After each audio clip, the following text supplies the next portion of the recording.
quoi la différence entre animisme et animisme méthodologique? Parce que je n'ai pas compris la différence. Donc, ça, c'est une chose. Et je voudrais aussi rebondir sur ce que dit. Est-ce que le fait d'avoir cette sensation de cette présence, de ressentir cette présence, est-ce que ça fait preuve? Je m'explique. Un croyant d'une religion monothéiste, dans la prière, ressent la présence de Dieu. Ça fait autant de preuves. Donc, mais la preuve du croyant monothéiste ne parlera pas à la personne qui croit au chi sans croire en Dieu, et inversement, la preuve du chi ne fera pas preuve aux croyants monothéistes. Je ne sais pas si je suis assez clair ou je suis très confus. C'est très clair. Voilà. Donc, est-ce que éprouver quelque chose fait preuve? Je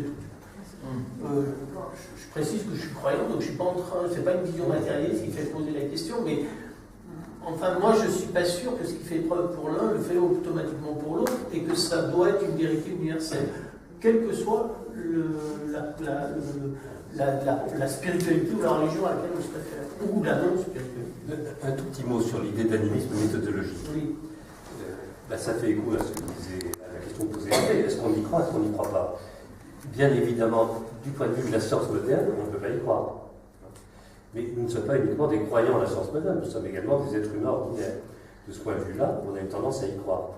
Et je dirais autrement, donc ce n'est pas un animisme ontologique, c'est à la science, ça renvoie à ta question. Qu'est-ce qui fait preuve? Pour l'instant, ce qui fait preuve, c'est la science.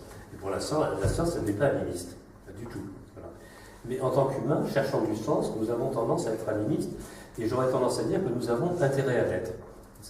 Intérêt à l'être, c'est-à-dire intérêt à avoir un rapport à la nature, à son équivalent, que ce soit au fleuve, au lac, aux animaux, etc., à faire comme si nous étions avec eux dans une relation de don contre don. Voilà, fondamentalement. C'est à peu près ça mon idée.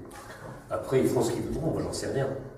Mais je pense que de notre point de vue, et si on veut penser une forme de réversibilité justement avec le jeu avec la nature, ben c'est une position qui me paraît somme toute assez rationnelle, assez encouragée. C'est de l'animisme rationnel. C'est de l'animisme méthodologique. Sur l'ontologie, je ne me prononce pas, je sais rien.